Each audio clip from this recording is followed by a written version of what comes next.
Salam herkese, mən Fərid. Bugün sizə DHCP protokolu ilə işləməyi göstərəcəm. DHCP protokolu nədir? DHCP protokolu bizim statik olaraq əvvəlki videolarda verdiyimiz IP adreslərinin avtomatik olaraq verilməsidir. Bu avtomatik olaraq verilməsi böyük şəbəkələrdə bizə çox köməklik eləyəcək.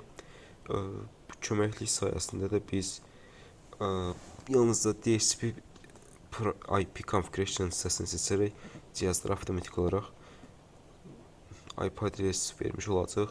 Mən indi burada kiçik bir şəbəkə yaradıram. 2 lokal şəbəkədən ibarət olan 1 və 2-ci. Home router olsun. Burada da belə bir PC-lər olsun. 1, 2. Home routerə PC qoşulsun. Laptop qoşulsun. Bir ədəd də smartphone qoşulsun. Smartphone avtomatik olaraq qoşulmalıdır mən bildiyim qədərilə. Bəli, qoşuldu. Niyə? Çünki bu home routerin tərkibində gələn, daxilində gələn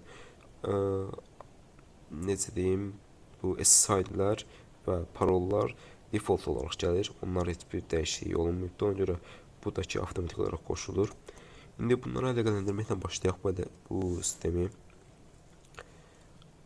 Bura və bura tez-tez əlaqələndirim biraz. Onsuz buranı keçmişdik, öyrənmişdik keçən videolarda.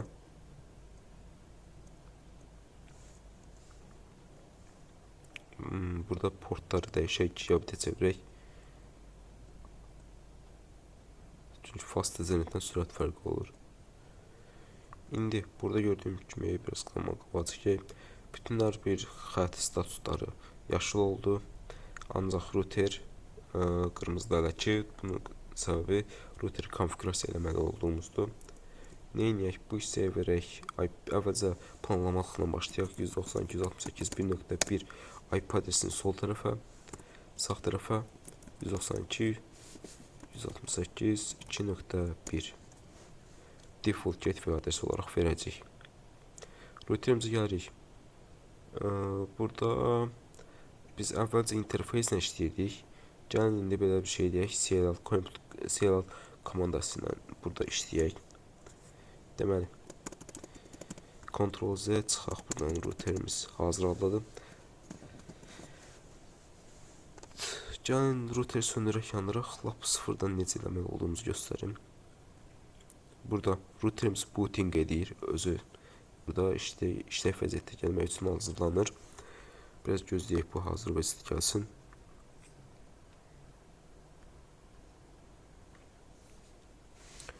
Zaman biraz qabağa çıxa bilərik, ya da ki hazırdır.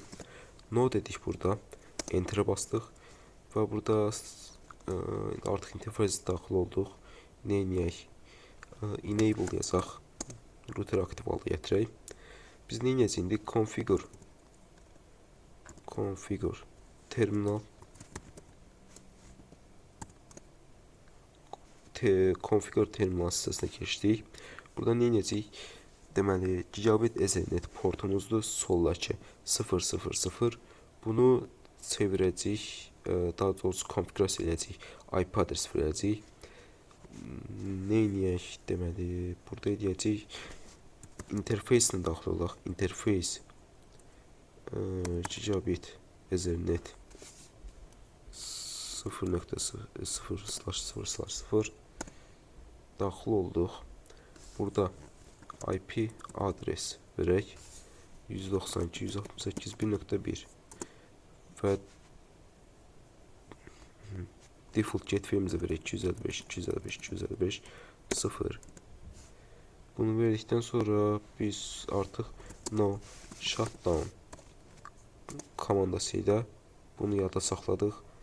Burada nə deyir bizdə? Link 5 changed interface gigabit Ethernet 0.0 changed state to up. State up çevrildi, gördüyünüz kimi burada.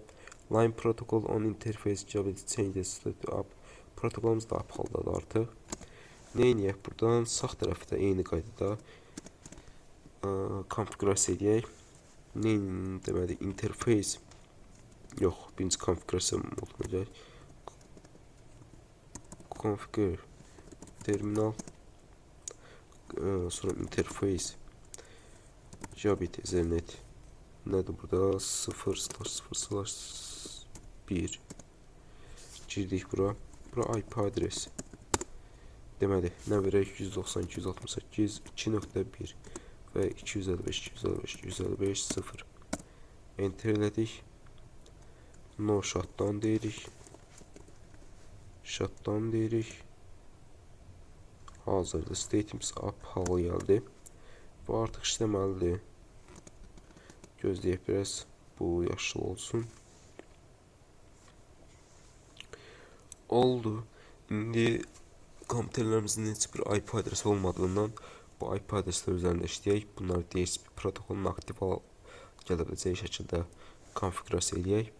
Bunun üçün nə etməliyik? Konfigurasiya terminalı yenidən daxil olaq. Terminal. Buradan deməli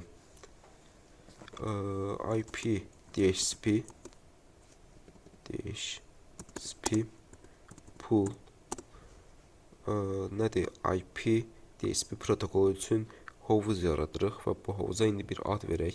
Nə verək? Sol verək. Sol tərəfi birinci konfigurasiya eləyəcəyimiz üçün network 192.168.1.1 1.0 edək, bütün cihazlara eləsin.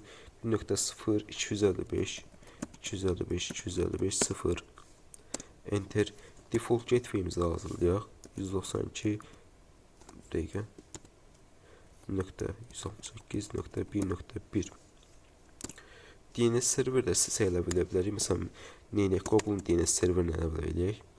DNS server 8.8.8.8 və exit yazaraq çıxaq.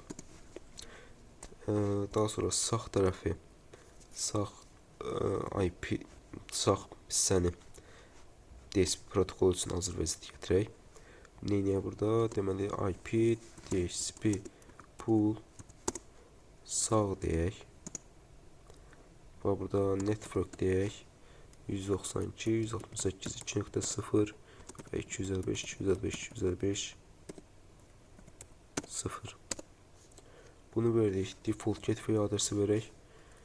Burada verdik? 192.168.2.1 DNS serverdə verək. 8888 və exit yazaraq çıxaq. Və artıq budur. Hər iki hissə üçün bizim DHCP protokolunu işləməlidir. Yoxlayaq. Burada nədir? Birdən başlamalıdır. 192.168 1.1-dən başlamalıdır. Elə olmalıdır. Elə bir şey olmalıdır. Yoxlayaq. 1.2-dən başladı. Yəqin ki, bizim default gateway adresimiz 1.1 olduğu üçün 12 pas keçdi. İkinci kompüterə keçək. İkinci kompüter 192.168 1.3 olmalıdır. DHCP-ni seçdik. Və budur. Artıq bütün IP adresləri sırayla verir. Subnet mask olduğu kimi default gateway avtomatik olaraq verdi və DNS server avtomatik olaraq verdi. Sonra sağ tərəfə gələk. 2.2 olmalıdır bura. DHCP protokolunu istifadə edəcək. 2.3 2.3 niyə oldu? Baxın bir dəqiqə.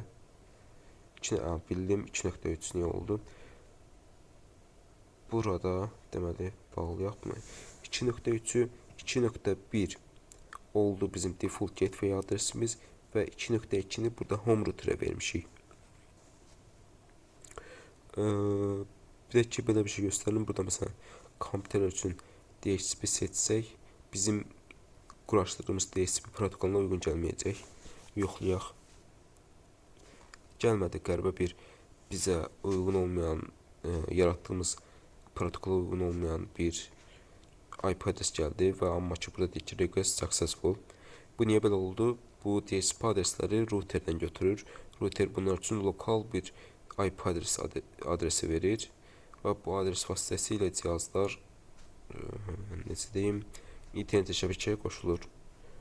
Bu routerin də burada olmalıdır həmin adres, bəli burada. 192.168.2.2 bu bizim IP adresimiz routerə aiddir. İndi neyiniyək? Laptoplara da verək. Bunlar da boş qalmasın. DHCP telefona da verək həmçinin. Desktop, IP configuration, DHCP. Bunlar da avtomatik olaraq gəlir. Paket göndərilməsini yoxlayaq. buradan bura. In progress failed oldu. Səbəbi niyə?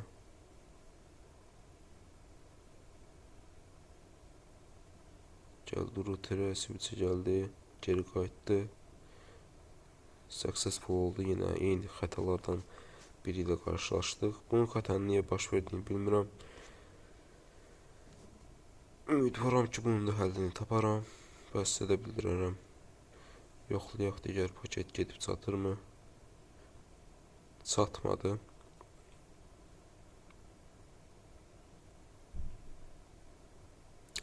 Burada bizim static routing deməli olacaq. Static routing'e gələn videolarda izah edəcəm. O necə bir şeydir? Bu IP adresi, yəni biraz qarışıq bir şeydir. Onu gələn videoda izah edərəm. Static routing. Gələn video yox, gələcək videolarda. İndi nə edək? İndi bu DHCP protokolunu server vasitəsilə verək. Bunu kopyalayaq, sağ tərəfə ataq.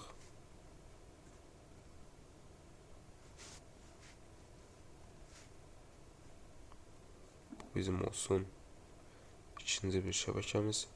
Bu şəbəkə artıq ayrı bir şəbəkədir, əlaqəsi yoxdur bizimki ilə. Neyini sağ tərəfdə? Real time keçək. Real time da bunun qoşulmanı gözləyək. Home routerə.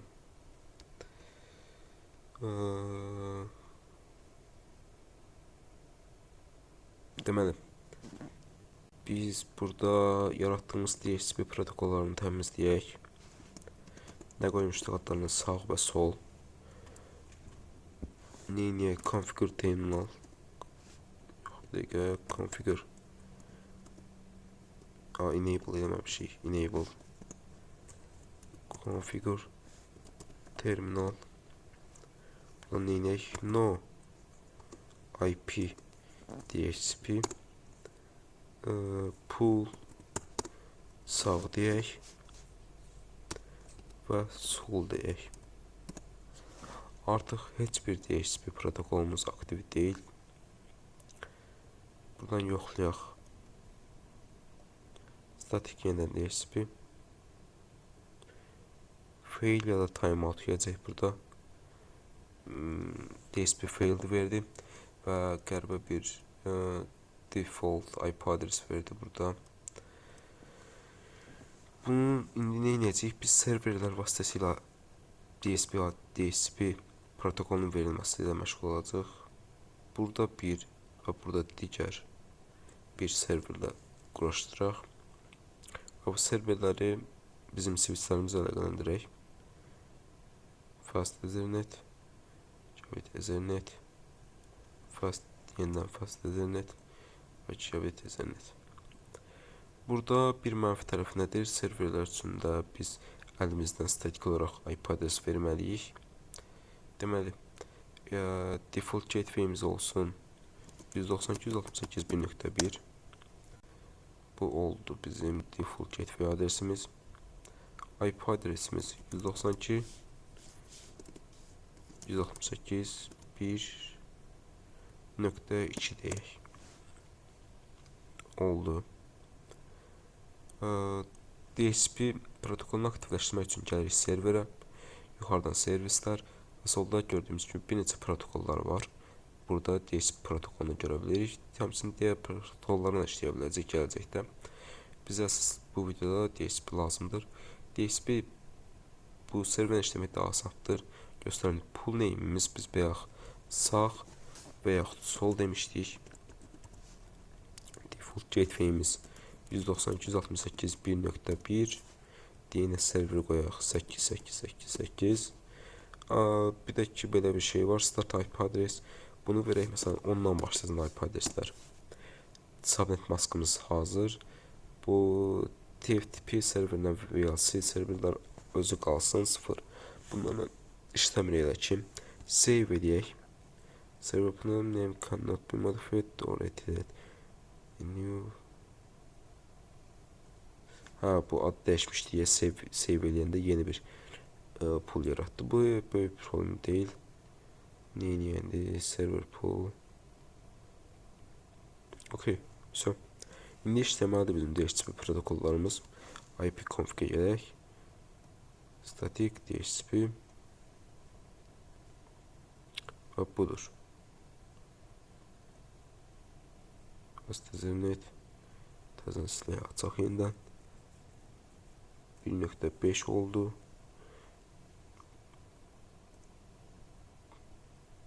Bir nöqtə 3 normal. Bir dəqiqə buna da yenidən baxım, niyə 1.5 oldu? 1.4 düzəldi. Burada nə oldu? 192.168.1 bizim default gateway adresimiz, 192.168.1.2 bizim server adresimiz və digərləri də bizim PC-lerimizin adresi oldu. PC-lər daha böyük bir şəbəkə ola bilərdi. Deməli, eyni qayda ilə sağ tərəfi konfigurasiya edək. Subnetimiz 168.2 olsun və default gateway adresimiz 192.2.1 olsun. Servislərimiz DHCP servislər. Adı dəyişmirəm, adı dəyişəndə yeni bir protokol, yeni bir pool name yaradır. Ona görə ad o qədər lazım deyil bizə. Default gateway adresimiz 192.1. Yeni serverimiz qoymasaq da olar, qoyaq amma ki, belə problem yoxdur bizim üçün. Start IP adres 10 255 512 save edək. Artıq hazır olmalıdır. Yoxlayaq, DHCP girək, konfigurasiya.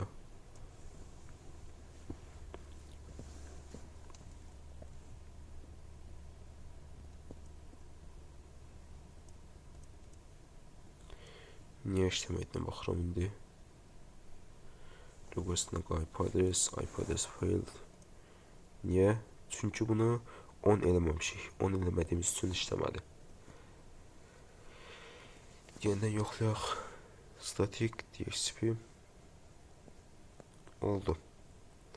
Hazırdır. Desktop DHCP 2.11. Bura 2.12 olmalıdır. Routerimizin IP adresi. Config internet 2.2. Dəqiqə.